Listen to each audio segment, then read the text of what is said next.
వాసుదేవాయ వైకుంఠాయ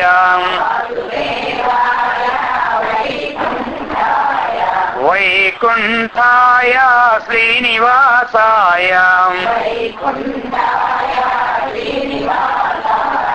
ఓం నమో భగవతే వాసుదేవాయ ఓం నమో భగవతే వాసుదేవాయ గోపాల కృష్ణ భగవాన్ కి సద్గురు మహారాజ్ కి హర నమ పార్వతీ పతే హర హర మహాదేవ్. పవిత్రాత్మ స్వరూపులకు ప్రియాత్మ బంధువులారా, అది యోగ వాసిష్టంలో మనం మోక్షానికి ద్వారాలు 4 అని చెప్పుకుంటూ, అందులో ఒకటి మనకి శమ, 2 విచార, 3 సంతుష్టి, 4వది సత్సాంగత్యం. 4 ఇవి. ఈ 4 గంటలో 3 ద్వారాల విషయాలు తెలుసుకున్నాం విఫలీకరంగా. ఇక 4వ ద్వారం ఈరోజు తెలుసుకుంటుంది అనమాట. గురి పూర్ణిమ నాడు 4వ ద్వారం తెలుస్తుంది. ఏమిటి 4వ ద్వారం అంటే సత్సాంగత్వం, అంటే సత్సాంగత్యం, సత్సంగము, సత్సాంగత్యం అయింది కదా. ఈ 4 వజ్రాలన్నమాట. ఒక్కొక్క వజ్రానికి డబ్బులుంటే మనకి ₹1,00,00,000 ఇచ్చి కొనుక్కోవచ్చు. కొనడానికి డబ్బు ఎక్కడ వస్తుంది? అర్థమైందా? ఏమంటారు? కాబట్టి అవి దొరకవు. ₹1,00,00,000 ఇచ్చిన ఐదుకి ఇబ్బంది. ఎన్నో కోట్లు ఇచ్చిన ఉన్నారు. సంతుష్టి కానీ 10 కోట్లు తిరిగితే కొన్నాడు లేదా? లేదా? కొనేస్తారు ఇప్పుడు. అవి కొన్నాడు లేదా ఉన్నారు. కానీ అవి ఎక్కడ అంగట్లో దొరకవు. ఏమంటారు? అవి దొరకవు అన్నీ. అవి ఎప్పుడు కూడా స్వయంగా తన అంతఃకరణ ద్వారా సంపాదించుకోవాల్సిందే కానీ బాహ్య ధనముల చేత కానీ, బాహ్య వస్తువుల చేత కానీ, బాహ్యోపకరణముల ద్వారా కానీ పొందుటకు సాధ్యమే కాదు. అలా సాధ్యమైతే ఉంటాయండి వేదాంతంలో ఈ ముక్కలు మనకి. ఏనాడో ఒక్కొక్కరు కోరుకొని హాయిగా మనీ పార్సల్ పెట్టుకొని ఉండేవాళ్ళు. ఇది దొరకవు. కాబట్టి సత్సాంగత్వం అది చెప్తున్నారు ఇప్పుడు. విశేషేణ మహాబుద్ధే సంసారోత్తరణే నృణాం సర్వత్రో ఏకరోతిహ సాధు సాధు సమాగమ అంటున్నాడు. చెప్తున్నాడు అనమాట. మహాబుద్ధే ప్రయోగం అనమాట. ఇప్పుడు మన కోపం వచ్చిందంటే ఏం పనికి మాలిన వాడా అని చెబుతాం. పెద్దవాళ్ళు అలా చెప్తారు. మా స్వాముల వారు ఎప్పుడు బుద్ధిమంతుడా రా అనేవారు. కోపం వచ్చినా అర్థమైంది కదా, కోపంగానే. ఎందుకంటే చెప్పి చేయలేదు అనుకున్నా. ఎప్పుడైనా బుద్ధిమంతుడారా ఇలా చేసేవారు. వీడు బుద్ధిమంతుడు అంటే ఏమిటి అర్థం? ఓ జ్ఞానం కలవాడా అని మనమా ఓ పనికి మాలిన వాడినారా అంటుంటాం. పెద్దవాళ్ళ యొక్క విశేషానికి మనదానికి ఉన్నటువంటి చూసారా ఏమంటారు? ఇప్పుడు వాళ్ళు ఏమైనా వారికి ఎంత మందబుద్ధి ఉన్నా సరే ఈ పిలుపు ద్వారా వచ్చిన ఆశీర్వాదం ద్వారా కూడా వాళ్ళని మనం తరింపు చేయాలనే ఉద్దేశం. అలాగనే ఈ మహాబుద్ధే అంటున్నారు. శ్రీరామచంద్రుడికి గొప్ప బుద్ధి కలవాడా. కాబట్టి గొప్ప బుద్ధి గలవాడి గొప్ప విషయమే అందేవాడు. ఏమంటారు? ఇప్పుడు గొప్ప ధనవంతుడింటికి మనం పెద్ద కోటేశ్వరింటికి వెళ్ళామనుకోండి, ఏదో 4 చాక్లెట్ పొట్లం కట్టుకుని ఇలా ఇస్తే ఏం బాగుంటుందా? ఏమైనా బాగుంటే చెప్పండి. 4 చాక్లెట్ ఇలా పొట్లం కట్టుకొని ఆ కూర్చొని అడుగులు పట్టుకెళ్ళితే ఉంటాయి అక్కడికి. అది వేరే లేండి, అది ఒక తరహా వస్తుంది. దానికి తగినటువంటి ఒక మంచి వస్తువులు బ్రహ్మాండమైనటువంటి పైన ప్యాక్ చేసుకొని తీసుకెళ్ళిస్తే వాళ్ళకి ఆనందమే, మనకే ఆనందమే అన్నమాట.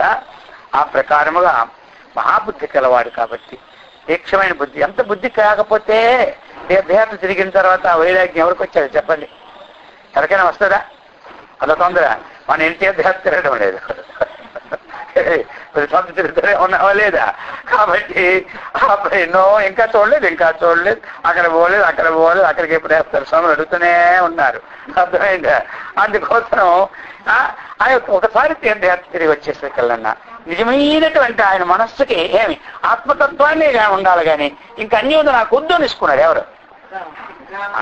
నేను అందులో హాయిగా ఇక నాకు ఆహారం ఎందుకు, ఎంత తిన్నా శరీరం ఎప్పుడైనా పోవాల్సిందే కదా, అది పోయేది ఏదో ఉంటే ఇప్పుడే పోని నేను అయితే నిరాహార దీక్షనే ఉంటాను అనుకున్నాడు ఎవరు? శ్రీరామచంద్రుడు. ఇక ఆయనకి ఏది కావాలని తహతహతలు ఆడుతున్నాడో అది ఇచ్చినాడు ఎవరు? వశిష్ఠ మహారాజు. ఆ విధంగా హే మహాబుద్ధే అంటున్నారు. నృణాం, నరులకు నృణాం షష్ఠి బహువచనం, మానవులకు సంసారోత్తరణే, సంసారము నుండి ఉత్తరణం అంటే ఏమి? సంసారం నుండి అధిగమించడం, తరించడం. ఏమి తరణం అంటే ఏమిటి? తరతీతి తారకం. తారకం అంటే ఏమిటి? తరింప చేసేదే తారకం అన్నమాట.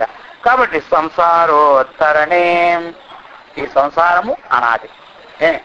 ఎప్పుడు స్టార్ట్ అయిందో మనకు తెలియదు ఈ సంగతి. ఇప్పటికి ఎన్ని కోట్ల జన్మలు ఎత్తామో, ఎన్ని వేల జన్మలు ఎత్తామో, మనం అందరం ఉన్నాం, మనకది తెలియదు. అందుకని ఇది ఎలాంటిది అంటే కదలి చెట్టు లాంటిది. ఇది ఎలాంటిది? ఆరటి చెట్టు లాంటిది అన్నమాట. ఎందుకు మళ్ళీ పనికిరాదు. అర్థమైంది కదా? ఏదైనా ఒక ఏక చెట్టు లేకపోతే ఏ చెట్టు కొడితే ఒక దూలమైనా వేసుకోవచ్చు పట్టి. అర్థమైంది కదా? ఈ అరటి చెట్టు కొడితే ఏం లాభం? అది కానీ పెట్టామనుకో దాని మీద ఎంత బరువు పెడితే ఏమవుతుంది? అది వెంటనే కూలిపోవాలి. అలాంటిది ఈ జన్మజరామృతి ప్రవాహమైన ఈ శరీరం ఉంది కదా, ఇది కదలీ వృక్షం లాంటిది అన్నమాట. ఈ నిస్సత్వ ఎందుకు అవ్వదు అది. అందుకని ఇలాంటి దాన్ని తరించాలి అంటే విశేషేణ, మామూలు కాదు, చక్కగా తరించినా. కొంతమంది అంటారు తరించావా, ఏదోలే తరించినావులే, ఇది ఏదోలే తరించినావులే అంటే అంత చక్కగా తరింపులేదు అనమాట. అందుచేత నేను చెప్పి విశేషణ వేస్తున్నాడు. విశేషేణ బాగుగా, విశేషణ అంటే ఏమిటి? బాగుగా ఉద్ధరించుటకు ఏమిటి అంటే సర్వత్రా ఏకః అతీహ, ఈ లోకంలో సర్వత్రా అదేనమాట. సర్వత్రా అంటే అంతటా ఏకః, ఒకే ఒక సాధన ఉందయ్యా. ఏది? సాధు సమాగమ. ఏం సాధన ఇది? సాధు సమాగమ. సమాగమం అంటే ఏమిటి? పొందడం. అంటే సమీపించడం. సమాగమం అంటే పొందడం. ఏమిటి ఇక్కడ మనకి? సాధు సమాగమ. అందుకనే హే మహాబుద్ధే, హే సాధు అంటున్నాడనమాట.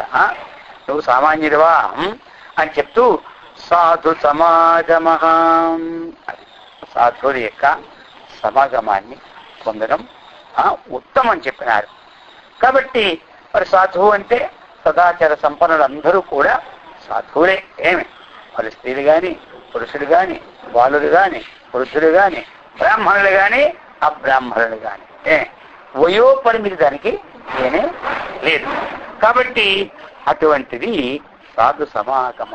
త్రిజగతి సజ్జన రేఖ భవతి భవానవ తరణే నౌకా అన్నారు.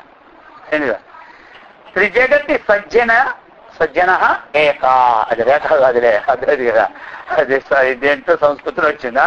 త్రిజగతి సజ్జన ఏక భవతి భవార్ణవ తరణే నౌకా. దేండా భవాన్నమును తరింపడానికి నౌక ఉండాలి మనకి. మనం ఇప్పుడు కాశీ వెళ్ళాం, యువత రొడ్డులో ఉన్నాం, స్నానం చేస్తూ ఉన్నాం మనం. అవతలకి ఎలా అనిపించింది ఒకసారి సాయంకాలం వెళ్ళాలంటే అది లోతు ఎక్కువ, నవ్వుకుండా లేదా నావా, దాన్ని దాటాలి, ఆనా అవసరం. అలాగనే ఈ సంసార సాగరాన్ని మనం దాటాలి అంటే భవార్ణవ, అర్ణవం అంటే సముద్రం. అర్థమైందా? సంసారము ఒక సముద్రం కింద పోల్చినారు. సంసారము సముద్రం. ఎందుకంటే ఎన్ని నదులు ఎండిపోయినా సముద్రం ఎప్పుడు ఎండదు అనమాట. అది తెలుస్తుంది కదా, ఎన్ని నదులు ఎండిపోయినా సముద్రం ఎండదు. అలాగనే ఈ సంసారం ఎప్పుడు ఎండేదే లేదు, పండేదే అనమాట. మనకి భూమిలో ధాన్యం పై ఎండిపోయినా అర్థమైందా, మన యొక్క జన్మజరామృతి ప్రవాహం మాత్రం ఎండే లేదు. మరి ఇది ఎండాలంటే ఏం చేయాలి, ఇది ప్రశ్న అనమాట. ఇది ఎండాలా పండాలా చెప్పాలి మీరే ఇప్పుడు. ఎండాలా పండాలా? ఎండాలి అంటే ఎండ ఎక్కితే ఎండుతుంది, ఏమంటారు వాన పడితే పండుతుంది. ఈ రెండు పాయింట్స్ అనమాట. కాబట్టి ఏమంటారు, ఇది ఎండాలి. మరి ఎండాలంటే ఏముండాలి సాధన, ఎండాలంటే అది చెప్తున్నారు అనమాట. అయ్యా నీకు ఎండాలి అనే అభిప్రాయం ఉన్నట్లయితే త్రిజగతి సజ్జన ఏకా, త్రిజగతి అన్నారు. ఏమక్క భూలోకమే కాదు, స్వర్గలోకము పాతాళ లోకం. మనకి మొత్తం మనకి 3 లోకాలు, మొత్తం 18 లోకాలు ఈ 3లో అంతర్గతం చేసేసినారు. అందుచేత 3 జగముల్లో కూడా అన్యమైన మార్గం లేనే లేదు. సజ్జనుని యొక్క సహవాసం అనేది అవసరం. అదే మనకేటి నావ, ఈ యొక్క మహార్ణవం దాటడానికి నావ, అది చెప్తున్నారు. అందుచేత సాధు సంగతరో జాతం వివేక కుసుమం స్థితం రక్షంతి మహాత్మానో భాజనం తే ఫలశ్రియః. సాధు సజ్జన తరోర్జాతం, తరంటేటి చెట్టు, అయింది కదా చెట్టు. అది ఏం చెట్టు మనకి? సాధు సంఘ తరోజాతం, సాధు సంఘమనే సజ్జన సాంగత్యమనే చెట్టు. ఆ చెట్టు చేత జాతం వివేక కుసుమం. అదేంది కదా, మామిడి చెట్టుకి పుష్పాలు వేరేగా ఉంటాయి, కొబ్బరి చెట్టుకి పుష్పాలు వేరేగా ఉంటాయి, అన్నిటికీ వేరే ఉంటాయి. దీనికి ఏ పుష్పం ఉంటుందా అని అనుకుంటారు అందరూ. ఈ పుష్పం నేను చూడలేదు కదా అనుకుంటారు. అర్థమైందా? ఈ పుష్పం పేరు వివేకమితి పుష్పం. ఏం పుష్పం? వివేకం అన్నమాట. వివేకం, వివేకము అంటే ఏమిటి? వేరు చేయడం. వివేకం అంటే తెలివి, వివేకం అంటే వేరు చేయడం. అర్థమైంది కదా? ఏమిటి వేరు చేయడం చెప్పండి? దేన్ని వేరు చేస్తాం మనం? ఆయనకి మనకి పరపతి వేరు చేస్తాం.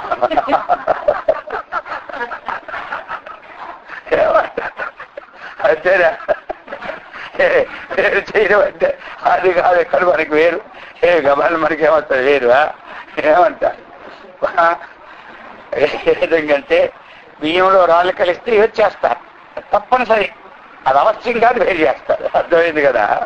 అందుకని ఇక్కడ ఏది జగత్తు, ఏది పరమాత్మ, అర్థమైంది కదా? ఏది సత్యము, ఏది అసత్యము, ఏది మిథ్య, ఏది సత్వం. ఈ విధంగా ఈ రెండు మిథునీకృత్య కలిసి ఉన్నాయి కాబట్టి మనకు కలిసినట్టుగా అధ్యస్థమైంది కాబట్టి దీన్ని ఏం చేయాలి మనం? దీన్ని వేరు చేసిన వాడే అది సారభూతం తదుపాసి సత్యం. సారాన్ని మనం తీసుకుంటాం, అర్థమైంది కదా?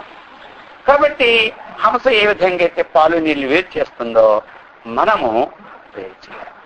మరి ఆ వేరు చేసే పుష్పం ఎక్కడితో దొరుకుతుంది అంటే ఎక్కడ దొరకదు. మనకి ఈ యొక్క సజ్జన సత్సంగ ద్వారాగానే ఆ వేరు చేసే పుష్పం మనకి దొరుకుతుంది. అది చెప్తున్నారు ఇక్కడ.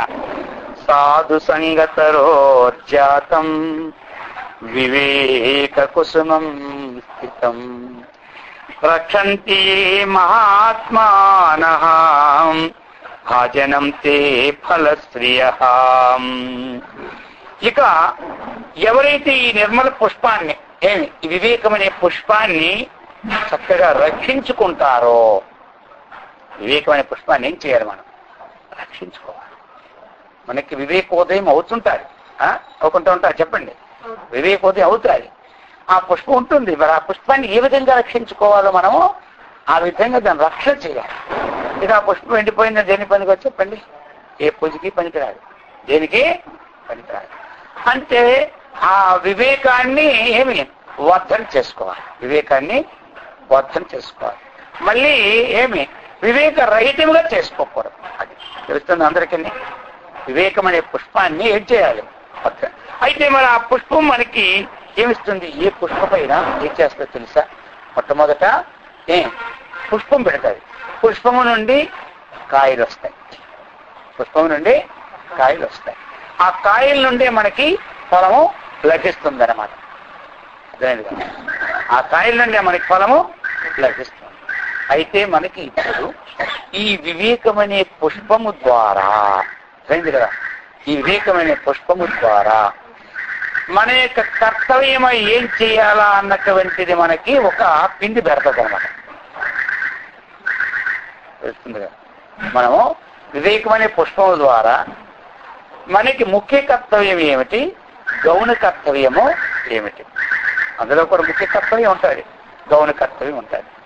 గౌణ కర్తవ్యం అనేది ఏమి? అది సాధారణం, అందరికీ సమానమే, అందరికీ ఉంటుందన్నమాట. ఇప్పుడు మనకి తెల్లవాళ్ళేసి నిత్యనేమిటి కర్మములు మనకు చేసుకోమని ఎవరు చెప్పాలా? ఇది ముఖ్యమా? ఇది గౌణం. గౌణం అనేది సామాన్యం, సామాన్యం అనేది సర్వత్రా ఉంటుంది అన్నమాట. సామాన్యం అనేది సర్వత్రా ఉన్నదాన్ని ఏమంటారు? అన్ని కొట్ల దగ్గర ఉన్నదంటే ఇది సామాన్యం లేరా, ఏ కొట్టు దొరకదా అంటారు. అర్థమైంది కదా? ఇది సామాన్యులే, ఇది అన్ని కొట్లు దొరుకుతుంది అంటారు. అది కాబట్టి ఎక్కడా దొరకక ఆ వస్తువు ఎక్కడి దగ్గరికి దొరికితేమంటారు? విశేషం అంటారు. కొన్ని చోట్లలోనే ఉంటాయి అవి, అన్ని దగ్గరలో ఉండదు. ఆ సామాన్యం అనేది సర్వత్రా భాషిస్తుంది అనమాట. కాబట్టి ఆ విధంగా చెప్తున్నారు మనకి. అందుకు దీని ద్వారా మనకు ఒక కాయనిస్తుంది. ఏ కాయనిస్తుంది మనకి? ఈ పుష్పము, వివేకమైన పుష్పము ఏ కాయనిస్తుంది? మోక్షం అనే ఫలం అయింది. అర్థమైంది? మోక్షము ఫలం అయింది.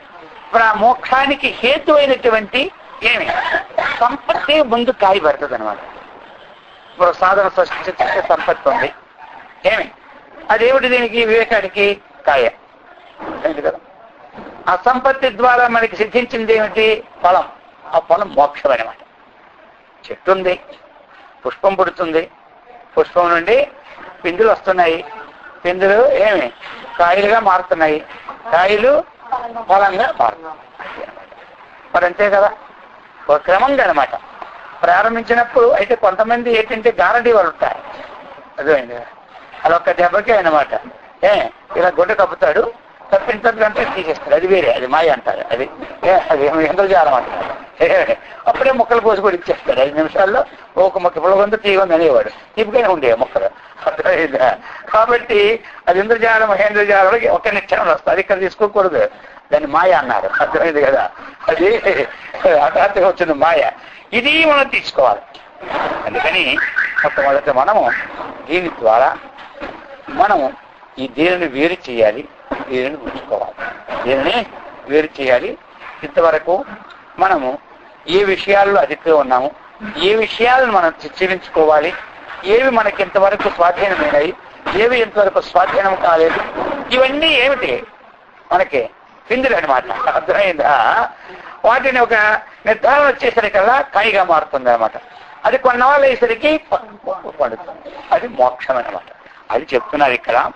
ఫలస్త్రియ భాజనం, ఆ మోక్షమైనటువంటి ఫలానికి వీరు పాత్రులు అవుతారని చెప్తున్నారు. నీరాగచ్ఛిన్న సందేహ గలిత గ్రంథయో అనఘాం సాధనో యది విద్యంతే కిం తపస్తీర్థ సంగ్రహ. ఇక్కడ ఒక విశేషాన్ని ఇస్తున్నారు.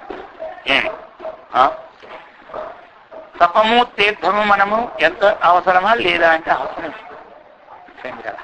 తపము తీర్థం అవసరం అంటే అవసరం. అయితే ఇది మనకి ఇప్పుడు అవసరం లేదు అంటే అవసరం లేదు. నాకు మాత్రం ఏ తీర్థయాత్ర అవసరం లేదే అంటారు.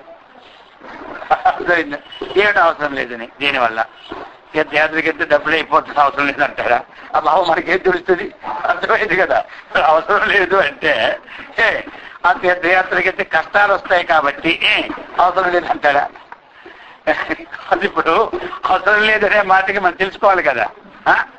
కాబట్టి చెబుతున్నాడు అవసరం లేదు అన్నటువంటి విషయం ఎప్పుడు అంటే ఏమి, ఇప్పుడు అవసరం లేదు అనాలి, అప్పుడు దాంతో ఏం ప్రయోజనము అన్నటువంటి విషయాన్ని ఇప్పుడు చెప్తున్నాడు వాడు.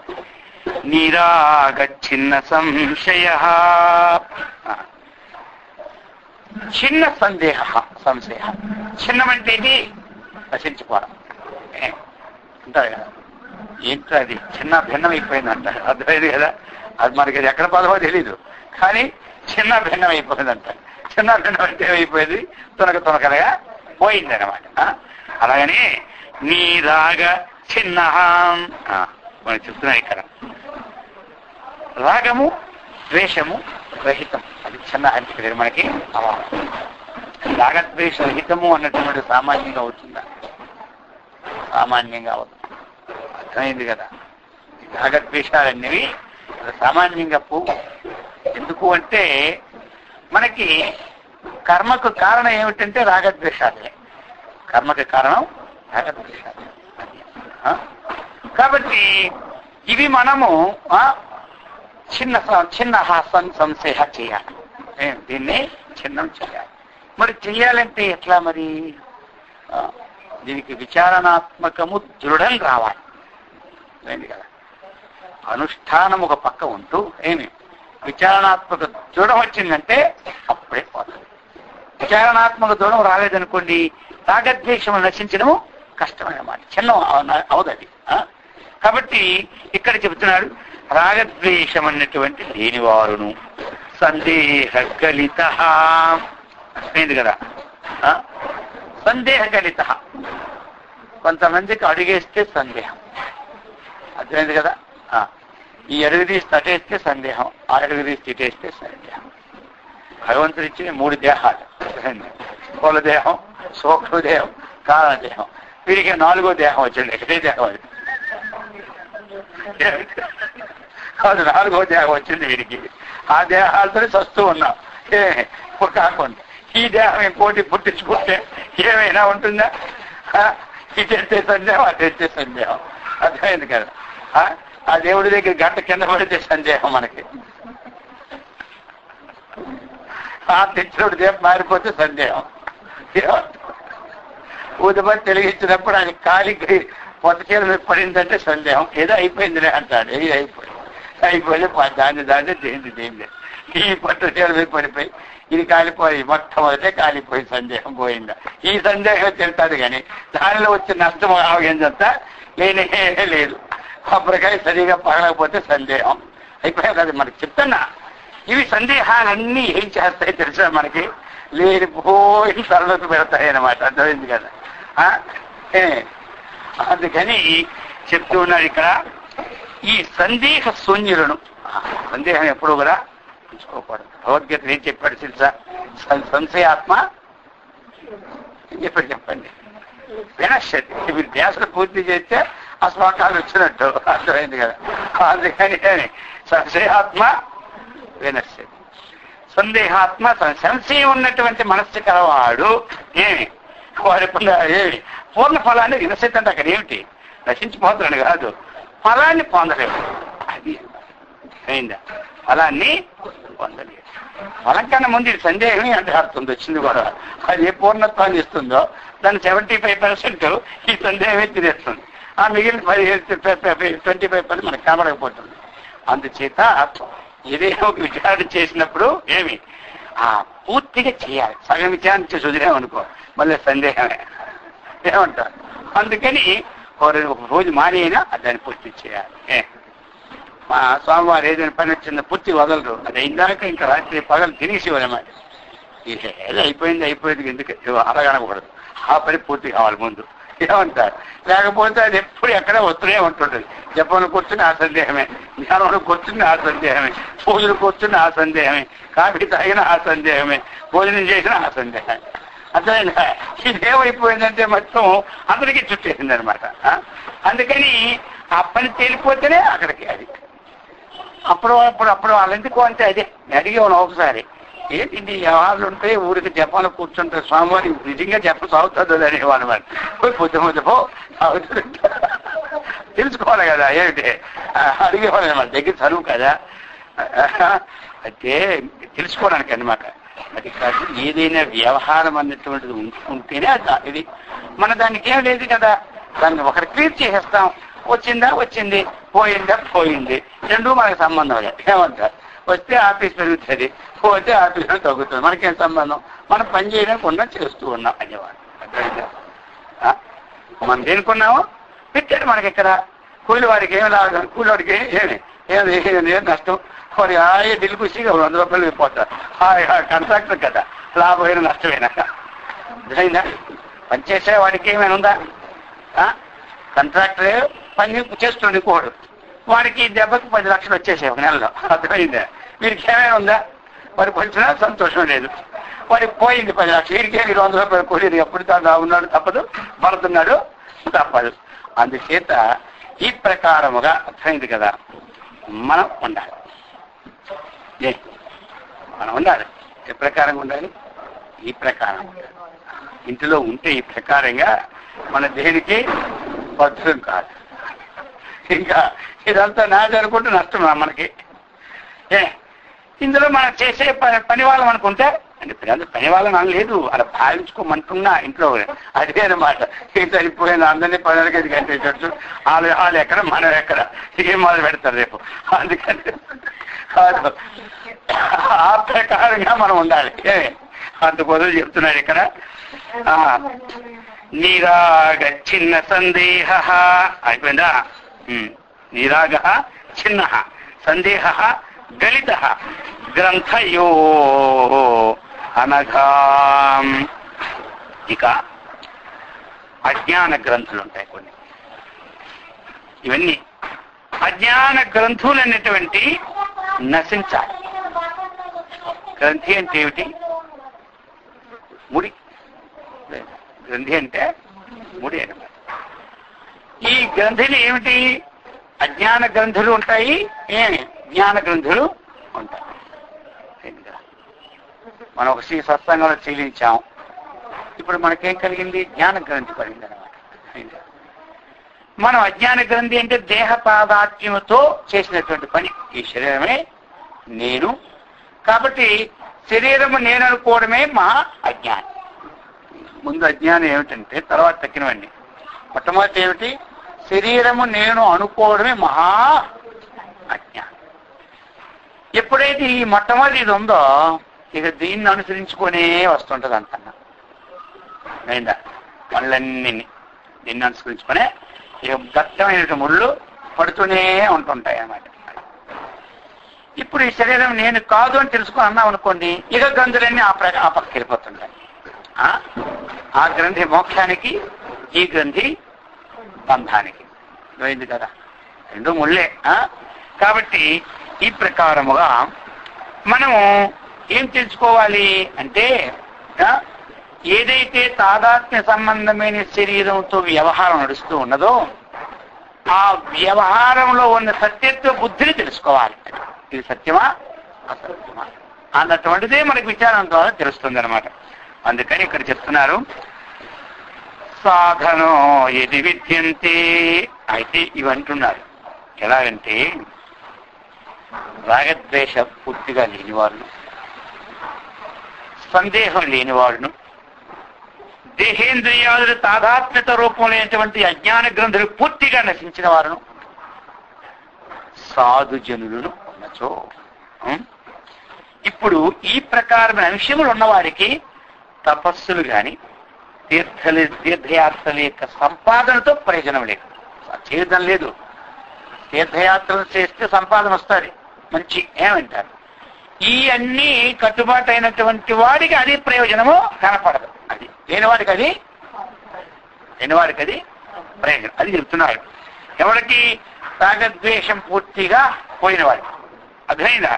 రెండవది, ఇక ఇది ప్రాపంచిక విషయముల్లోనూ సందేహం లేకుండా, పరమార్థ విషయముల్లోనూ కూడా ఏమి ఇది ఆత్మ అంట, అందరూ ఆత్మ అంటారు, ఒకటంటారు. సందేహం మనకి. ఆత్మ ఒకటే ఉంటుందా? ఒకటే అంటారా? ఒక్కొక్క దాంట్లో ఒక్కొక్క జీవుడు ఉండాలి, కానీ ఒకే ఆత్మ అందరిలో ఉన్నది అంటే ఎట్లా నమ్మడము అని అంటారు కొంతమంది. ఇది మరి ఇంకేమైంది? తనకు తన ఏందే సందేహం కలిగిపోయి అర్థమైందా? ఎదుటివాడి సందేహం ఒక బాధ ఏమంటారు? ఇప్పుడు తనకు తన ఏంది సందేహం అన్నమాట. అందుకని ఇటువంటి సందేహాలు, ఆత్మ సంబంధించిన సందేహాలు కానీ లౌకిక సంబంధించిన సందేహాలు కానీ సంపూర్ణంగా రహితులైనటువంటి వాడికి, రాగద్వేషము లేని వాడికి ఏమి ఇక దేహేంద్రియాదులతో ఈ తాదాత్మ రూపము పొందినటువంటి గ్రంథులన్నీ కూడా విచ్ఛిన్నమైనటువంటి వాడికి ఏమి ఈ యాత్రతో నాకు ఈ ప్రయోజనం వస్తుంది కాదని భావంతో యాత్ర చేయడమో అవసరం. అది చెప్పాను. లేకపోయినా యాత్రలు ఎప్పుడు చెయ్యాలి? మహాత్ములందరూ యాత్రలు చేసి మొట్టమొదట శుద్ధి చేసుకున్నారు. శారీరక శుద్ధి. వాళ్ళందరూ 3 సంవత్సరాలు మలయాళ స్వాముల వారు కూడా 3 ఏళ్ళు అనమాట కాలినడకతో పుణ్యక్షేత్రాలన్నీ సందర్శించినారు. జగద్గురు శంకరాచార్యుల వారు కూడా చక్కగా దేశాటన చేసేటప్పుడు అక్కడక్కడ క్షేత్రాలని చూసి ఆ క్షేత్రం ఏ దేవుడు కానివ్వండి అందులోనే తన్మయతో ఉండిపోయారు. అలాగే తెచ్చి అలా శ్లోకాలు చేసేవారు. ఏ దేవాలయంకి వెళ్తే ఆ స్తోత్రం చేయడం అందులో తన్మయత్వం చెందిపోవడం. ఆయన కేవలము ఏమి అద్వైతే అంటారు. అర్థమైంది కదా? ద్వైతంలో ద్వైత స్వరూపం అద్వైతం పుట్టింది కాబట్టి అద్వైతంలోనే అద్వైతం చూసేవాడు ఆయన. మనకి విచారణాత్మకమైనటువంటిది వచ్చిన తర్వాతే అది అద్వైతం అంటాం. అంతకుముందు ఈ ద్వైతం అని అంటాం మనం. ఏమంటాం మనం? విచారణాత్మకంతో నిర్ణయం అయిపోయిన తర్వాతే ద్వైతాన్ని కూడా అద్వైతంగా మనం ఒప్పుకుంటాం. వారు మొట్టమొదటి నుంచే ఆ విజ్ఞానం ఉంది కాబట్టి ఏ దేవతకి వెళ్ళినా మనం మళ్ళీ అంతా సందేహమే. మన దేవత ఇంకోటి కదా, ఈ దేవతతో తాదాత్మ్యం చెందిపోతే మళ్ళీ ఏమైపోతుందో. మనం అమ్మవారిని కొలుస్తుంటే ఆ విష్ణుమూర్తిలో మాస్టర్ పొందిపోతే మళ్ళీ అమ్మవారి ఏమనుకుంటుందో ఈ సందేహంతో ఇటు పూర్తి పెట్టం, అటు పూర్తి పెట్టం. ఎక్కడ సగం అక్కడ సగం. మళ్ళీ సగం నీ జన్మకి సగాలే ఉంటాయి. మళ్ళీ సగం వస్తే మళ్ళీ జన్మ ఒక పావు కలుస్తాయి. అలా మళ్ళీ జన్మకి 5% ఇలా కొన్ని జన్మ గడిచిపోతాయి మనకి. అర్థమైందా? వాళ్ళు అదేమీ లేదు. ఏమంటా ఏకమేవ అద్వితీయం బ్రహ్మ కృష్ణనాథులకి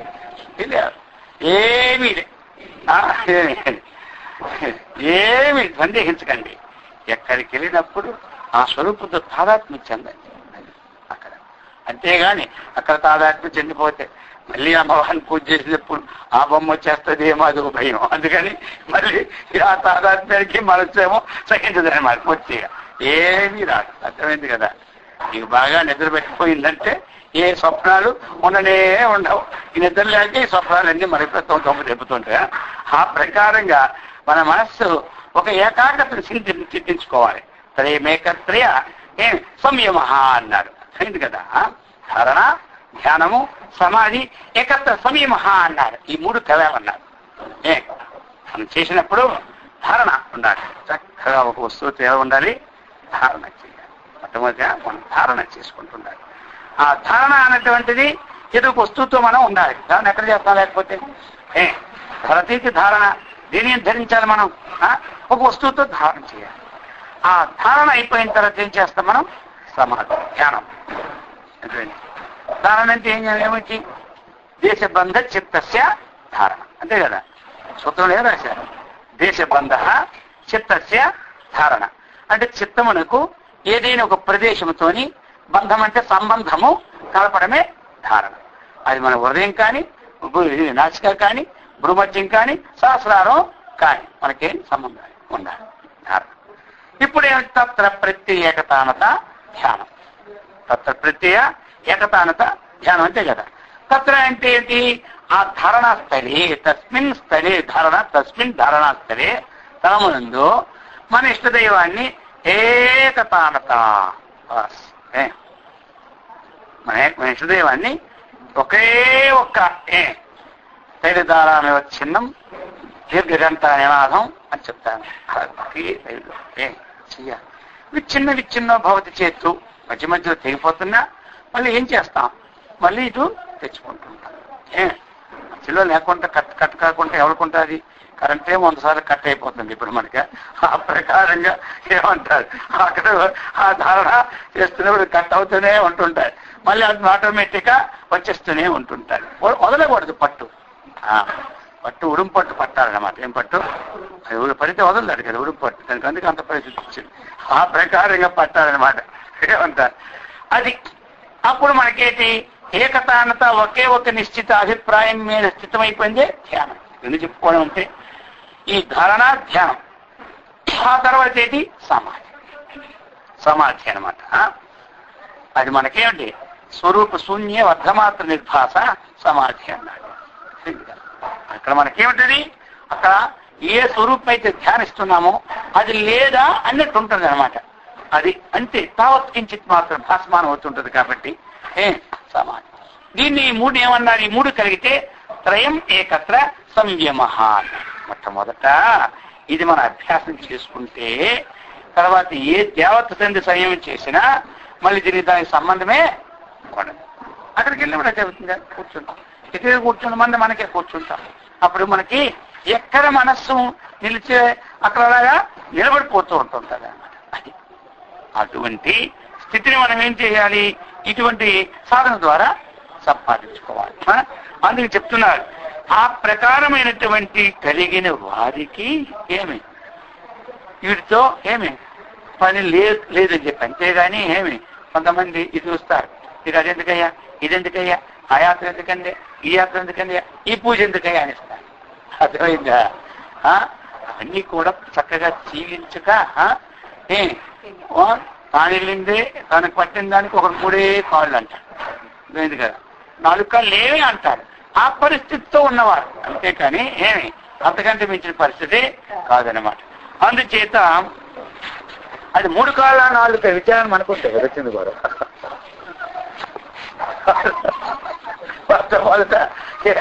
ఆ విచారణ మనం పొందాలన్నమాట. అది చెప్తున్నారు ఇప్పుడు మనకి. తయేతే నరకాగ్నినాం సంశుష్కేంధతానతాం గతాః ఏ దృష్టా హేళయే సంతో నరకావలవారిదాః. చెప్తున్నా ఇక్కడ తయేతే నరకాగ్నినాం. ఇప్పుడు మనం ఒక అగ్నిని చల్లార్చాలంటే ఏముండాలి, అయింది కదా. ఒక అగ్నిని చల్లార్చాలంటే నీళ్లు ఉండాలన్నమాట. ఆ ప్రకారముగా ఆ అగ్నిని పెట్టి ఆ నీళ్లు పెద్ద మంట వచ్చినప్పుడు అందులో 4 బకెట్ నీళ్ళతో సాగుతుందిగా, అది ఏమోలా రాదు. అర్థమైంది కదా, అగ్ని ఎంత ఉందో నీళ్లు ఉండాలి. అర్థమైంది కదా దానికి సంబంధంగా. అలాగనే ఇప్పుడు మనకి ఈ జన్మజర మృత్యుమైనటువంటి నరకాలు ఉంటాయి. మాటిమాటికి పోవడం, మాటిమాటికి రావడం, ఈ మృత్యు అనేవి. మరి వీటిని మనము పోగొట్టుకోవాలి అంటే అది చెప్తున్నారు. అగ్నిని చల్లార్చాలంటే ఏ విధముగా మనకి ఆ యొక్క మేఘం వర్షం అవసరం ఉన్నదో ఆ ప్రకారముగా మనకి ఈ అంతఃకరణంలో ఉండే కామాది దోషంతో నరకంగా ఇది తాపత్రయము గాని తాపము గాని లేక జన్మజరా మృత్యు ఏమి తాపము గాని చల్లార్చాలి అంటే ఈ యొక్క సాధు ఏమి సజ్జన సాంగత్య సత్సంగము ద్వారా ఇటువంటి జలముతోనే చల్లారుతుంది కానీ లేని ద్వారా కదా చల్లారదు అని ఒక్కొక్క ఉదాహరణ ఇస్తూ మనకి చెప్తున్నారన్నమాట. దారిద్ర్యం మరణం దుఃఖమిత్యాది విషయో భ్రమ సంప్రశామ్యతి అశేషేణ సాధు సంగమ భేషజై. రామ ఇంకా చెప్తున్నారు ఇక్కడ మనకి దారిద్ర్యం దరిద్రం, ఇక మరణము, దుఃఖము ఇత్యాది విషయ భ్రమ. ఇత్యాది విషయంతో కూడింది ఏమిటి, ఇది ఒక భ్రమ అనే రోగం. అర్థమైంది కదా. దారిద్ర్యము అన్నటువంటిది ఒక రోగం, మరణము అన్నటువంటిది ఒక రోగం, దుఃఖము అన్నటువంటిది ఒక రోగం. ఆ దారిద్ర్యము అంటే ఏమిటి? దారిద్ర్యం అక్కడ దారిద్ర్యం ఎప్పుడంటాం మనం? దారిద్ర్యం అంటే ఎప్పుడు? ఏమీ లేకపోతే దారిద్ర్యం. ఏమీ లేకపోతే మనకి దారిద్ర్యం అన్నమాట. అర్థమైంది కదా? అంటే మనం ఎంత కష్టపడినా భోజనానికి చాలకపోతూ ఉంటుంటేనే అన్నీ ఉంటాయి. చెప్పిన మాట పిల్లడు వినడు. ఏమంటారు? ఏంటి ఈ దారిద్ర్యం వదలలేదంటారు. ఉన్నా ఏమి ఇది నాకు వదలలేదంటారు. అర్థమైంది కదా? కాబట్టి ఈ విధంగా ఇంట్లో ఏమి ఒకరు చెప్పిన మాట వినకపోయినా ఇది ఏమవుతుంది? ఇది దారిద్ర్యమే. అర్థమైంది కదా? ఆ దారిద్ర్యం ఇంకా నీ దారిద్ర్యమే ఎక్కువ. అది పూట లేకపోతే మళ్ళీ పూట తెచ్చుకొని తినొచ్చు, కానీ ఇది ఉందా ఇక అందుకే కొంతమంది అంటారు ఎక్కడో బయట నుంచి హాయిగా ఉంటుంది, కానీ ఆ ఇంటికి వెళ్తే ఆ దరిద్రం ఎటో కానీ స్వామి మళ్ళీ మామూలుగా అంటారు. ఏమయ్యా అన్నీ ఉన్నాయి కదా, ఇంట్లో పిల్లలు ఉన్నాయి, ఎక్కడి రూములు ఉన్నాయి. అర్థమైంది కదా? అది మీకు తెలియలే స్వామి, సంగతి మాకే తెలిసి అంటారు. అర్థమైందా? అందుకోసమని ఇది అనేక రకాలుగా వస్తుంటది. ఏంటి ఈ దారిద్ర్యం? అందుకని చెప్తూ ఉన్నారు. ఇంకా దారిద్ర్యం ఏమిటి? కొంతమంది అనుకున్నంత రాకపోతే దరిద్రం అంటారు, వచ్చిందంటూ చెప్తే మాత్రం పొందరు. ఉన్నది లేకపోలేదు. అర్థమైంది కదా? ఏమంటే ఏమిటో నాకు ఈ దరిద్రం వదిలేరు, ఇంట్లో చూస్తే అన్ని బాగున్నాయి కదంటే అది కాదులేండి అంటారు. మరి అది కాదులేదంటే ఏమీ లేకుండా ఉండి ఆ పూటగా చాలకపోతే అదిగా దారిద్ర్యం అంటే బాగానే ఉంటుంది. అర్థమైంది కదా? అందుకని ఈ ప్రకారంగా చెప్తున్నారు మనకి. ఇదంతా కూడా భ్రమ అంతే కదా? ఇదేంటి భ్రమ అన్నమాట. భ్రమ అన్నమాట. అతస్మిన్ తద్బుద్ధి ఏమి అధ్యాస. అది కాని దాని యందు అది అన్నటువంటి బుద్ధి ఏది ఉందో అధ్యాస అన్నాడు. అర్థమైంది కదా? అది ఏది కాదో అది అన్నమాట. అందుకని ఇక రెండవది ఏమిటి? మరణం. మరణం ఇది కూడా మనకి ఏం చేస్తుంది? మరణం అన్నటువంటిది ఇది ఒక భ్రమ. మరణం అనేది ఇది ఒక భ్రమ. దేవుడు సార్ పూర్తిగా పోతూనే పోతూ ఉంటుంటే ఇది ఒక భ్రమ కాదు. ఉన్నప్పుడు ఏదో తాళ్ళు పావుగా చూస్తే భ్రమ, కానీ అర్థమైందా? ఉన్నప్పుడు రాత్రి పాపుగా చూస్తే భ్రమ, మరుమరిచికి చూస్తే భ్రమ. ఇక్కడ చెప్తున్నారు మరి భ్రమని పదం వేసేసినాడు ఎవరు? వశిష్ఠ మహర్షి. ఇవన్నీ ఏదంటే సామాన్యుని వేమాన్ని చెప్పిందే కాదంటే గాడిదలే. మనమైతే ఈ వశిష్ఠ మహర్షి చెప్పింది కాదనగలం ఇప్పుడు. అర్థమైంది కదా? ఇప్పుడు వేమని చెప్పిందే కాదంటే మనం గాడిదని పేరు పెట్టేసినాడు దెబ్బగా. ఇంకెవ్వడు అనమాట. ఆ పాట పట్టడానికి ఏమైనా అంటారా? ఎవరంటే వీడి గాడిద ఇస్తారా? ఇప్పుడు ఒక గాడిద ఏం చేశారు తెలుసా? 1 కేజీ బియ్యం ఉన్నాయి ఆ రోజు. ఏమంటారు? కొంటారు పాపం భోజనానికి.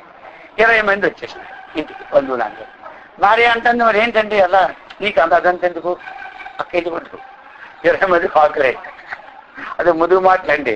గాడి తెచ్చి చెప్తున్నాను అంతే, ఇంకేం అది మరి చెప్పండిగా. అయినా ఏమంటాడు వాడు అంటే ఇదంతా నేర్పరు అనమాట. అర్థమైంది కదా? నువ్వేం చేస్తావంటే 1 గరిటె వడ్డించి నాకు అన్నం.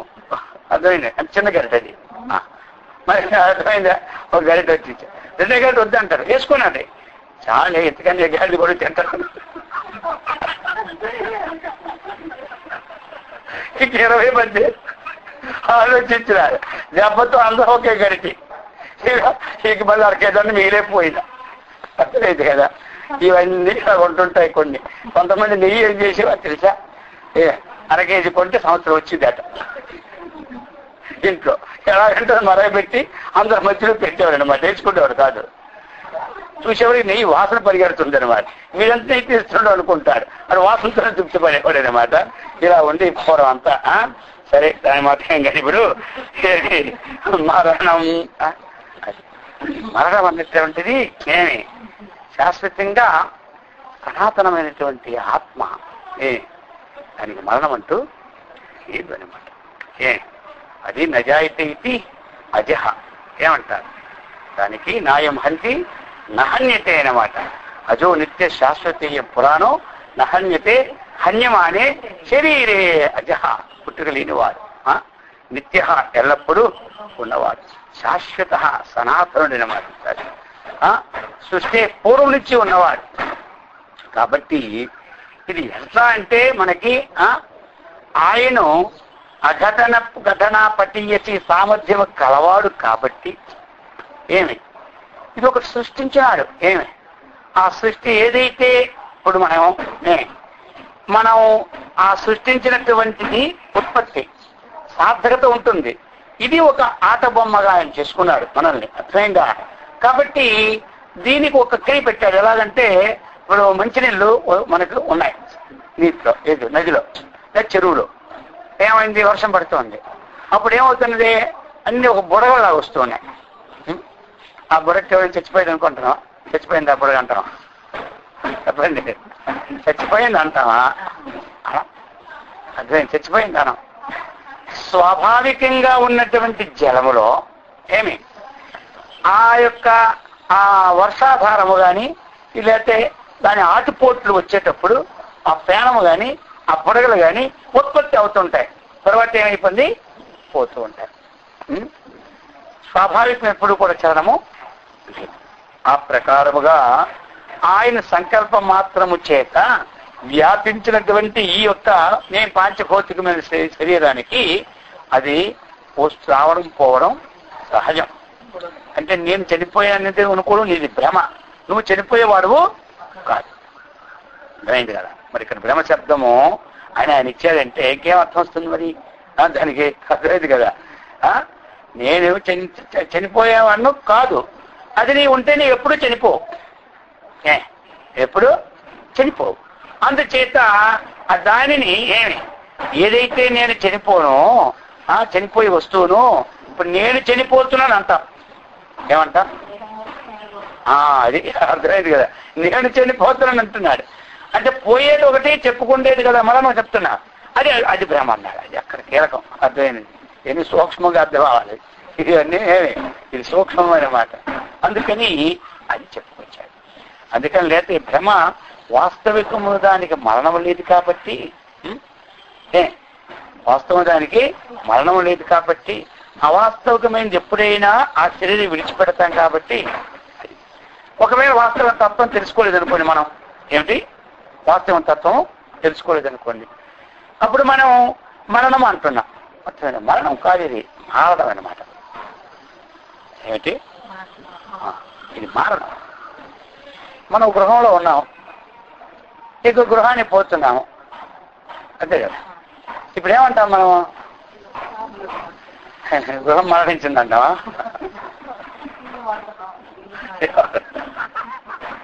ఇల్లు మారుతున్నాం. అలాగే మార్పు అవుతుంది మనకి. అర్థమైందా? ఇది మార్పు. మరణం అంటే భయము, మార్పు అంటే భయమా? మరణం అంటే భయం, మార్పు అంటే భయం. అది చెప్పాలి కదా అర్జునుడికి. ఏమయ్యా ఈ శరీరం విడిచిపెడితే ఏం చెప్పాడు? వాసాంశ జీర్ణాన్ని యథా విహాయ నవాని గృహాతి నరో అపరాని తథా శరీరాన్ని విహాయ జీర్ణాన్ని అన్యాని సంయాతి నవాని దేహి అన్నాడు. ఏంటి కదా? దేహి, ఈ జీవుడు మానవుడు ఎలాగైతే చిరిగిన వస్త్రాన్ని విడిచిపెట్టి కొత్త వస్త్రాన్ని వేసుకుంటున్నాడు, అలాగా ఇవన్నీ ఆకార వికారాలతో నిండిపోయిన శరీరాన్ని విడిచిపెట్టేసి ఇంకా నవయవనమైన శరీరాన్ని ధరిస్తూ ఉన్నాడు అని చెప్తున్నాడు, మారుతున్నాడు. అందుకని ఇది కూడా ఏమంటున్నాడు? హేమా అని ఆయన చెప్తున్నాడు. ఇంకా ఏం చెప్పారు? దుఃఖం ఇది భ్రమ. ఏమంటారు? దుఃఖం కూడా ఏమిటి? భ్రమ అన్నాడు. దుఃఖం కూడా భ్రమ అని అంటారు. భ్రమ కదా. ఇప్పుడు పాము మనం చూస్తే దుఃఖం, పాము లేకపోతే మరి భోజనం దొరకదు. పాములు పెట్టేవాడికి, పాములు పెట్టి ఆడించుకునే వాడికి వాడికి భోజనానికే రాదు, ఉండదు. వాడికి అదే ఉద్యోగం. మరి ఏది? మనకు దుఃఖం కలుగుతుంది, వాడికి ఆనందం కలుగుతుంది. ఇదేమైంది? ఇది వాస్తవికమా భ్రమ? పని అర్థం అవలేదా? అర్థం అవలేదంటారా? ఇప్పుడు ఇదేమిటిది? భ్రమ కదా. కాబట్టి దుఃఖము అన్నటువంటిది వస్తు ధర్మము కాదు. దుఃఖం అన్నటువంటిది వస్తు ధర్మం అన్నారు. వస్తు ధర్మం దుఃఖం అయితే ఆ వస్తువు అందరికీ దుఃఖం కలిగించాలి కదా. ఏమంటారు? వస్తు ధర్మము దుఃఖం అండి అన్నారు. అయిందా? ఇప్పుడు నీటిలో మనం ఎంతసేపు ఉండగలం చెప్పండి? 24 hours నీటిలో చేపలు ఉంటూనే ఉంటాయి. అవి ఎల్లప్పుడూ నీటిలోనే ఉంటుంటాయి. మరి ఇప్పుడు ఏది అది నీటి నుంచి బయటికి పోతే అది వస్తుంది అనమాట. కాబట్టి మనకి ఒకటి దుఃఖము కలుగుతున్నది అంటే దేనికి కలుగుతుంది? మన శరీరం అన్నటువంటిది ఒక స్థితికి అలవాటు పడిపోయింది కాబట్టి అన్యమైన స్థితిని పెంపొందించుకునేటప్పుడు మనకు అది దుఃఖంగా కలుగుతుంది. అది భ్రమ అన్నమాట. ఒకరికి చిన్న బాలిటీ నీళ్లు మొయ్యాలంటే ఎంత కష్టం తెలుసా? ఒకరికి 100 kg బియ్యం మొయ్యాలంటే అలకాగా మోసేస్తారు. ఇప్పుడు ఏంటండి మరి? ఇప్పుడు మనమేమో 5 kg బ్యాగ్ పట్టుకొని స్టేషన్ని పైకి ఎక్కాలంటే ఎంత కష్టం చెప్పండి. మొత్తం మేము ఉన్న తేలికైన సంచి కూడా వాడికే ఇచ్చేస్తాం కూలోడికి. మొత్తం ఈ 4 బ్యాగులు వేసి ఇంక డబ్బులు ఎలాగా ఇస్తున్నాం కదా, ఇంక మనం పట్టుకోవడం ఏమవుతుందే. ఏమంటారు? ఇప్పుడు మనం చిన్నది మనమే వాడు 5 రూపాయలు తగ్గించండి, ఇది మనమే పట్టుకుంటాం. ఏది ఈ చిన్న బ్యాగ్ తగ్గించలేదా? వాడు పోయా పట్టుకో. వాడికి ఏం పోయింది? వాడికి ఏంటి అభ్యాసం అయిపోయింది. అభ్యాసం అయిందా లేదా? కాబట్టి దానికి మనకి అభ్యాసం లేదు. ఆ కారణం చేత ఈ చిన్నది మనకేం కలుగుతుంది? దుఃఖం కలుగుతుంది. అదే ఒక కోపం వచ్చింది అనుకోండి, నువ్వు పట్టుకెళ్ళవా అప్పుడు మొత్తం వేసుకుంటాడు బస్సు మీద. మరి ఇప్పుడు ఎక్కడ పోయింది? కేవలము ఆ బరువు వల్లే మనకు దుఃఖం వస్తే ఈ కోపం వచ్చినప్పుడు మన యొక్క అవయవాలన్నీ మారి అప్పుడు ఉగ్రసేన రూపముగా ఈ వస్తువులు పట్టుకునే కెపాసిటీ ఎక్కడొచ్చిందే? ఎలా అక్కడికి వెళ్ళినా కష్టం అని అనుకోడా? బ్రహ్మాండంగా వాడిని ఎదిరించుకొని లోనికి వచ్చి సంతోషపడుతుంటాడు అక్కడ. అయితే మరి వాస్తవికంగా దుఃఖం అంటే అవుతుందా? అందుకనే బ్రహ్మాండాలు ఇంకా అర్థమైందా? ఎందుకు అంటే ఒక విషయం మామూలుగా ఉండేటప్పుడు దాని విచారణ మనం చేసుకుంటేనే అది భ్రమ లేకపోతే ఏమి శ్రమ మనకు తెలుస్తుంది అనమాట. అందుకు చెప్తున్నారు ఇక్కడ మనకి, దారిద్ర్యం మరణం దుఃఖమిత్యాది విషయో భ్రమ సంప్రశామతి అశేషేణ సాధు సంఘమ భేషజై. ఆ భ్రమ పోవాలంటే ఏమి? ఆ దారిద్ర్యం కానీ ఆ మరణము గాని ఆ దుఃఖము గాని మనకి పోవాలంటే రామ సాధు సంగమ భేషజై. భేషజం అంటే ఇది ఔషధం. మనకి వాటికి నివారణ కోసం ఏమిటి?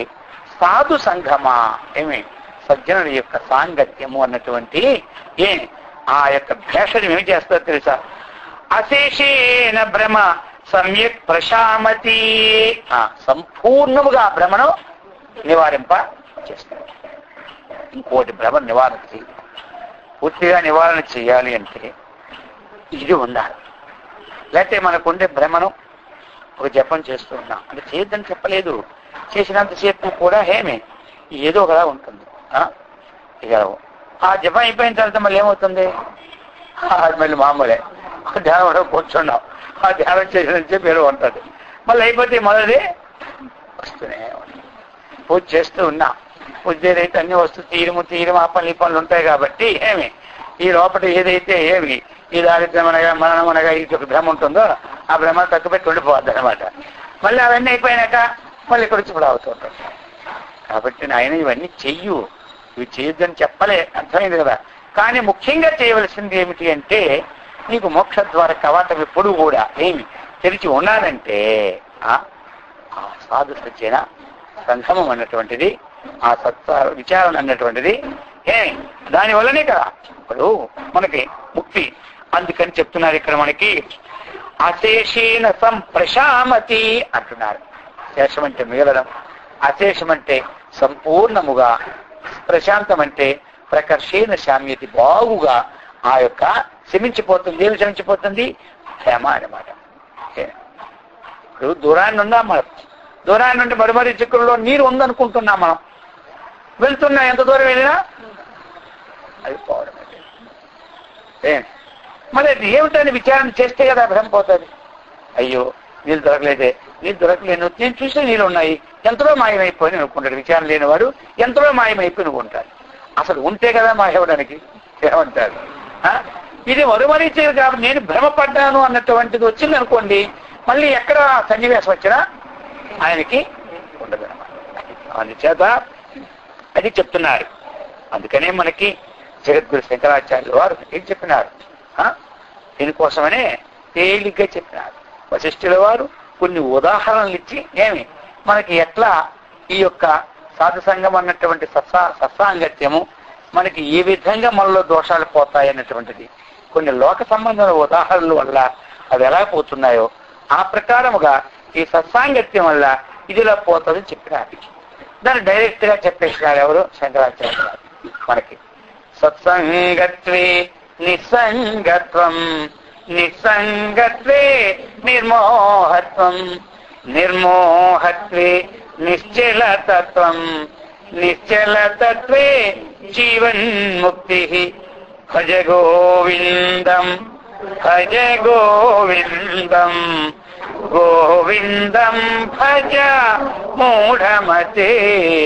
భజ గోవిందం భజ గోవిందం, గోవిందం భజ మూఢమతే అని చెప్పినారు. అర్థమైంది కదా.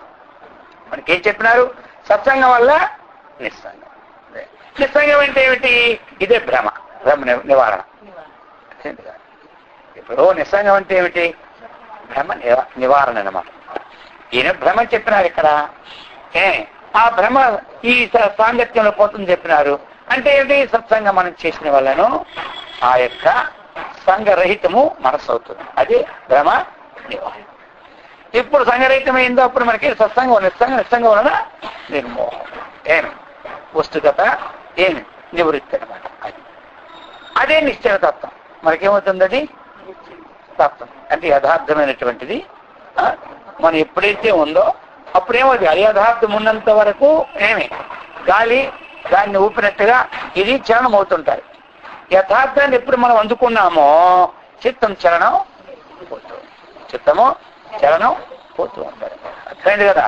నిశ్చల తత్వే నిర్మల ముక్తి, జీవన్ ముక్తి. జీవించి ఉండగానే మనకి ముక్తి కలుగుతుంది అన్నారు. కాబట్టి ఈ యొక్క అందుకు దానికి అంత విశేషంగా మనకు చెప్తూ ఉన్నారు. జీవన్ముక్తి కలగడానికి దీనివల్ల కలుగుతుంది అంటే ఈ సత్సంగం ఇది ఇప్పుడు ఉంటూనే ఉన్నది. దుర్జన సంసర్గ భజ సాధు సమాగమ కురు పుణ్య మహోరాత్రం. ఇంకేం చెప్పారు మనకి, స్మరణిత్య పనిత్యత చెప్పారు కదా మనకి. భజ సాధు సమాగమ, భజ ప్రీతి సేవని ఒక ధాతు నుంచి వచ్చింది కాబట్టి సజ్జన సాంగత్య సాధు సమాగమం అన్నటువంటిది భజ ఎప్పుడు కూడా విడివడి. తేజ దుర్జన సంసర్గ, దుర్జనుల యొక్క సాంగత్యము ఎప్పుడు కూడా తేజ దుర్జన సంసర్గం. ఇంకేం చెప్పారు, కురు పుణ్య మహోరాత్రం. రాత్రి పగలు కూడా ఏం చేయాలి, మనం పుణ్యం చేస్తూ ఉండాలి. పుణ్యం రాత్రి పగలు పుణ్యం చేస్తే స్వామీజీ ఆ ఉన్నదంతా ఉంటుందా, 4 రోజులకే కదా అయిపోద్ది అంట. పగల పుణ్యం చేస్తే బాగుంది, రాత్రి పగల పుణ్యం చేస్తూ ఉంటే ఉన్నది కాస్త ఊడింది, సరమంగళం పాడింది. అక్కడ పుణ్యము అంటే ధనము ఇవ్వడం అని కాదు, అన్నీ పుణ్యమే. పగలు మనం చేసిన పూజ పుణ్యమే, పగలు చేసిన స్మరణ పుణ్యమే, పగలు చేసిన ధ్యానము గాని జపము గాని ఇతరులకి సహకారము గాని సహకారానికి తెంగిన వాక్కులు గాని దానము గాని ఇదంతా ఏమిటి. ఇది రాత్రి ఎలాగంటే ఆ నిద్రలో కూడా మనం ఎవరికైనా ఇచ్చినట్టే వస్తుండాలన్నమాట. అర్థమైంది కదా. ఎవరికైనా ఏదో ఒకటి ఇచ్చినట్టే వచ్చిందా అయిపోయి ఇంకా నిద్రలో కూడా మనం ఏంటి జపం చేసినట్టు కానీ ధ్యానం చేసినట్టు కానీ ఆ ప్రకారంగా మనం చేస్తూ ఉంటుంటే మనకేమొచ్చినట్టు అది కురు పుణ్య మహోరాత్రం. అర్థమైంది కదా. స్మరణిత్యం అనిత్యత. ఏమిటి స్మరించాలి మనము అంటే శాస్త్రం చెబుతుంది, ఏది నిత్యమో ఇది మనం స్మరించాలి. మనం రోజు స్మరించవలసింది. అన్ని స్మరించుకున్నా ఈ స్మరణ ఒకటి ఉండాలి. ఈ ఒక్క స్మరణే పెట్టుకుంటే ఇంట్లో గట్టి ఏమవుతుంది కొంతమంది అంటారు. అందుకని అవన్నీ ఒకసారి చెప్పడం లేదు. ఇప్పుడు ఇదంతా పని కానివ్వండి, ఆ పనులు ముందు చేయండి, దీన్ని తర్వాత స్మరించుకోండి. ఇదే ముందు స్మరణ పెట్టుకున్నారనుకో, ఇక మళ్ళీ మనకి స్మరణ అవుతుంటది అనమాట ఇంట్లో. అర్థమైందా? అందుకని ఆ ఇంటిలో స్మరణ మళ్ళీ మనకు వస్తుంటారు. ఇదే పని మీకు ఎక్కడ లేదా, ఆ స్వామి ఎప్పుడు లేదు, ఈ పక్కన ఏదో పెట్టినాడు, అక్కడికి వెళ్ళి ఇదే స్మరణ, ఇంకొక స్మరణే. ఆయనకి ఏం పోయింది, హాయిగా మీరు తీసుకెళ్లి తింటూ ఉంటుంటారు, కష్టపడారా ఏడారా ఇక ఆలు మొదలెడతాం. అందుకని ముందు ఆ స్మరణ పూర్తి అయిపోయిన తర్వాత ఈ స్మరణ తర్వాత ప్రారంభించుకోవాలి. అర్థమైందా? అప్పుడు నీ పడుతుంది స్మరణ. అందులో ఇందులో కలిపితే ఇది పడుతుంది. అందుకని చెప్తున్నాడు స్మర నిత్యం అనిత్యం. ఏది నిత్యమో ఇది రోజు ఉండాలి, ఈ విచారణ రోజు ఉండాలి. అందుకే నిత్యం అనిత్యతామన్నారు. అందుకని చెప్పుకొచ్చారు అక్కడ మనకి ఈ ప్రకారముగా. మనం చేస్తే మనకంతా లాభమే. మనకంతా లాభమే. ఏమిటా లాభము? అంతఃకరణంలో ఉన్నటువంటి ఆ యొక్క మలినం అనేది పోతూ శుద్ధమై ఆ యొక్క చిత్తం సంస్కరింపబడి చక్కనైనటువంటి ఉత్తమమైనటువంటి స్థితి గతులకి అవకాశం కలుగుతుంది అన్నమాట. అందుచేత చెప్తున్నారు ఈ ప్రకారముగా సాధు సంగమ భేషజై అశేషేణ సంప్రశామ్యతి. మనం ఇంకా ఇప్పుడు మనం 4 చెప్పినారు. ఏం చెప్పారు? 4 మనకి శ్రమం చెప్పారు, ఏమి విచారణ చెప్పారు, సంతృష్టి చెప్పారు, ఇప్పుడు సత్సాంగత్యం. మరి 4కి వచ్చిన లాభం ఏంటంటే సంతోష పరమో లాభ. అర్థమైంది కదా? సంతోష, మనం ఎల్లప్పుడూ సంతోషంగా ఉంటూ ఒక శ్లోకంలో 4 యొక్క సారం ఇస్తున్నారు. సంతోష పరమో లాభ. సంతోషం ఉన్న వారికి ముఖ్యమైనటువంటి లాభము చేకూరుతుంది. పరమలాభం అంటే ఇది. ఏ లాభాన్ని పొందిన తరువాత ఇంకొక లాభాన్ని ఆశించడం అదే పరమం లాభం. ఏ లాభాన్ని పొందిన తరువాత దానికంటే అధికమైన లాభం ఇంకొకటి లేదు, ఇంకొక లాభాన్ని ఆశించడం, అదే ఏమైంది మనకి పరమం లాభం. అందుకని మనం ఎప్పుడూ కూడా సంతోషంగా ఉండాలి. ఇంట్లో ఈ పెద్ద వచ్చినప్పుడు తప్పదు ఎవరికైనా. చీటికి మాటికి ఈ గ్లాస్ అటు పెట్టమంటే ఇది పెట్టారు, అయిపోయి ఆ రోజు నుంచి మొదలే. అర్థమైందా? ఈ చిన్న చిన్న దానికల్లా ఏమి మన కలత చెప్పుకోకూడదు. సంతోషం అనేది ఘటన ఏదో సంభవించినటువంటి ఘటన ఉంటుంది కదా, అప్పుడు తప్పదు. అర్థమైంది కదా? అందుకని మానవుడికి సంతోషాత్తు అనుత్తమ లాభ అన్నారు పతంజలి మాత్రమన్నారు. శౌచ సంతోష తపస్వాధ్య ఈశ్వర ప్రణిధానాన్ని క్రియాయోగ అన్నారు కదా. అందులో నియమంలో ఉన్నప్పుడు మనకి ఏం చెప్పాడు? సంతోషాత్తు అనుత్తమ లాభ అన్నారు. ఇక్కడ ఏమన్నారు? పరమం లాభ అన్నారు. అది ఇది ఒక్కటే అనమాట. అర్థమైంది కదా? అనుత్తమ అంటే ఇంతకంటే ఉత్తమమైనటువంటి లాభము ఏ లేదు. ఎం లబ్ధ్వా చాపరం లాభం మన్యతే. ఎం లబ్ధ్వా చాపరం లాభం అధికం న మన్యతే అని ఎక్కడది? భగవద్గీత. ఎం లబ్ధ్వా చ అపరం లాభం న మన్యతే. ఎం దీనిని పొందిన తర్వాత అపరం లాభం నా అధికం, అంతకంత అధికమైనది కానీ రెండవది కానీ నమన్యతే తలంచడు. అది కాబట్టి ఆ లాభం మనం పొందడానికే ఉన్నాం. ఇదైతే మామూల, ఇది ఒక్కసారి అనమాట. కొడితే కుదేలు కొట్టాలంటారు కదా, అలాంటిది మంది. ఈ సత్సంగం ఎలాంటిదంటే చిన్న చిన్న లాభాలు కావన్నమాట. ఈ చిన్న చిన్న లాభాలకి వ్యాపారాలు అనమాట. అర్థమైంది కదా? ఏదో 10 కోట్లు 15 కోట్లు వస్తుంటాయి పోతుంటాయి, అవి సామాన్య లాభాలు. అర్థమైంది? ఇది మనకేమిటి? ఇంకా దీనికంటే అధికమైన లాభం ఇంకోటి లేదనమాట. మన ఊరకాయ ఎంతసేపు టైం పెట్టుకున్నాం చెప్పండి. ఎంతసేపు టైం దేనికి పెట్టుకున్నాం? ఏ లాభాన్ని పొందితే ఇంకొక లాభం దీనికంటే అధికమైనది లేదు, ఆ లాభం కోసం మనం ఎక్కడున్నాం అనమాట. అది చెప్పాలి ఇంటి దగ్గర. అర్థమైంది కదా? ఏం అడిగితే మీరందరూ చెప్పిందల్లా ఏమంటారు, మీరందరూ కూడా తెచ్చిందల్లా సంవత్సరం కట్టమైన 100 కోట్లు మీరు కట్టలేరు, ఆ 100 కోట్లు కూడా మా దగ్గర మాత్రం ఏమీ లాభం లేదు ఏమంటారు. అంతకంటే ఇది గొప్పనే చెప్పాను అనుకోండి, సరే పోనేటికి పొంది పర్వాలేదు అంటారు. అర్థమైందా? అందుకని చెప్తాను పరం లాభం తత అధికం నమన్యతే అంటున్నాడు అనమాట. అది చెప్పా. ఇక్కడ ఏమి చెప్పాడు? సంతోష పరమో. కొంతమంది ఒట్టిగా ఉన్న సంతోషం చేసుకుంటారు ఏమంటారు. అది అలా కాకుండా అది అంతా ప్రయత్నం చేసినాము, చెప్పినాము, ఇంకేం చేస్తాం అంతకని చెప్పండి ఏమంటారా? ప్రయత్నం వదిలేమా? వదలలే. చెప్పినామా?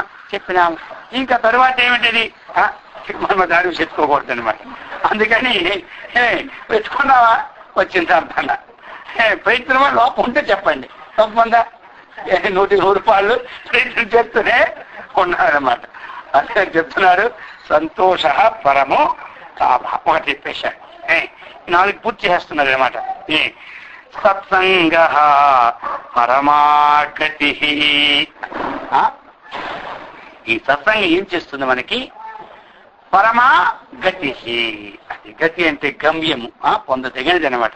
గతి అంటే స్థానం. మనము అది పరమా గతి. ఏమి ఏ స్థానానికి వెళ్ళిన తర్వాత మనం తిరిగి రాము ఆ స్థానం. అదేమిటి స్వామి సరిపోయింది, ఇక్కడ ఉంటే మన చక్కగా రోజు లడ్డూలు కూడా అవుతుంది, తిరిగి రాక అక్కడే లడ్డూలు దొరుకుతాయో దొరకవో. అర్థమైందే? తిరిగి రావడం మంచిదని కొంతమంది కొంటాయి. అక్కడ ఇంతకన్నా అమృతం అనమాట. ఈ లడ్డూ మనకి అది ఆ అమృతాన్ని ఎంత తాగినా షుగర్ రాదు, బీపీ రాదు. ఈ లడ్డూలు 10 ఎక్కువైనా వచ్చి పడతాడు అనమాట. అర్థమైందా? దీనికి తేడా ఇది.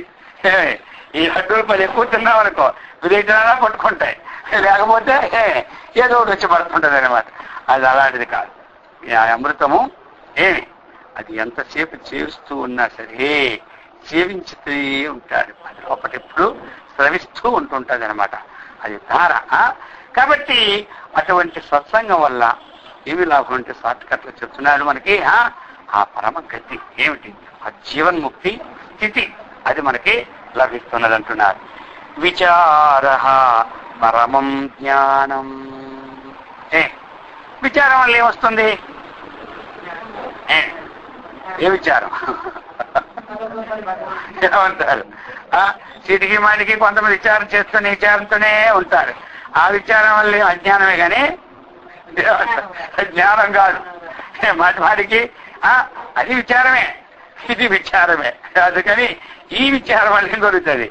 జ్ఞానం కలుగుతుంది. జ్ఞానవంతుడికే లోకములు పూజ్యత అయింది కదా. విద్వాన్ సర్వత్ర పూజ్యతే చెప్పే శాస్త్రం లేదా? వ్యక్తి విద్వాన్. విద్వాన్ ఉడకవుతాడా? విద్వాన్ ఉడుకుతాడా? గాడిద ఆలోచించిందట, ఏమిటి ఆ పులిస్తే మొత్తం చడిసిపోతున్నారే, నేనే తక్కువ. రేపు ఒక పులి తోలు అక్కడ ఉందట, అది కప్పుకొని వచ్చిందట ఊళ్ళోనికి. ఆ దెబ్బకి అందరూ కూడా మొత్తం తలుపులు వేసుకుంటున్నారట. అర్థమైందా? అది కప్పుకొని తోలు కదా, ఎలా ఉంటుందండి? స్వాభావికంగా తోలు అయితే ఉంటుంది, కానీ కప్పుకొని తోలు ఎంత ఉంటుంది? అందరూ తెలిసిపోయి వెళ్ళిపోతున్నారు అన్నమాట. అది కావాల తోలు కింద పడి ఒకరోజు వచ్చి, ఓ ఎంత మనం ఎంత మురుకున్నావురా, ఇది గాడిద, ఇప్పుడు తోలు కప్పు, ఇది కూడా గుర్తించలేదని అప్పుడు కొట్టేసాడు. అర్థమైంది కదా? ఆ ప్రకారంగా అది కాదనమాట విజ్ఞానం సంపాదించుకోవాలి మనం. అందుకని చెప్పాడు విచారణ వల్ల మనకి ఏమిటంటే అజ్ఞానం కాకుండా విజ్ఞానం. విచారణ వల్ల జ్ఞానం కలుగుతుంది అనమాట. జ్ఞానం ఎందుకంటే విచారేది వినా అన్య సాధనేసి జ్ఞానం నోత్పద్యతే అని చేస్తాం. విచారణ లేకుండా ఇంకొక సాధన ద్వారా జ్ఞానం ఎప్పుడు కలగలేదు, ఇక మీద కలగబోదు అనమాట. అందుకని జ్ఞానాదేవతు కైవల్యం, జ్ఞానం వల్లనే మోక్షం. అది అనమాట. ఇక చెప్తున్నారు 4వది శమోహి పరమం సుఖం. శమము సేవించాం కదా మనం, అంతరింద్రియ నిగ్రహాన్ని. దీనివల్ల ఏమి లాభం అంటే పరమం సుఖం.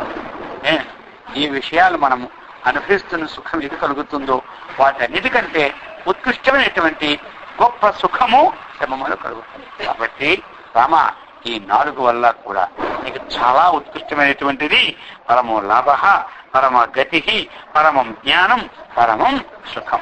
ఈ పరమము అన్నటువంటిది ఆత్మకి సంబంధించినటువంటిది, ఉత్కృష్టమైనటువంటిది. తక్కిన సామాన్యమైనటువంటిది ఏమి శరీరానికి సంబంధించినది. అందుచేత ఇటువంటిది ఈ మోక్షమునికి ద్వారం కాబట్టి ఈ మనస్సు ఉండాలి అని చెప్పొచ్చి అందరూ కూడా ఇటువంటి సత్సంగాన్ని చక్కగా శీలించి సత్సంగ నిరతులే అర్థమైంది కదా. నిష్కామ కర్మానుష్ఠాన పరులే, సత్కర్మనిష్ఠులే, భగవద్భక్తులే, ఆత్మవిజ్ఞాన సంపన్నులే, బ్రహ్మానందముతో విరాజిల్లినట్లు ఆ గురుదేవుడు శ్రీకృష్ణ పరమాత్మ అందరికిచ్చి సదా రక్షించుగాక. ఓం సహనావతు సహనౌ భునక్తు సహ వీర్యం కరవావహై తేజస్వినావధీతమస్తు మా విద్విషావహై. ఓం శాంతి శాంతి శాంతి. హరి ఓం తత్సత్.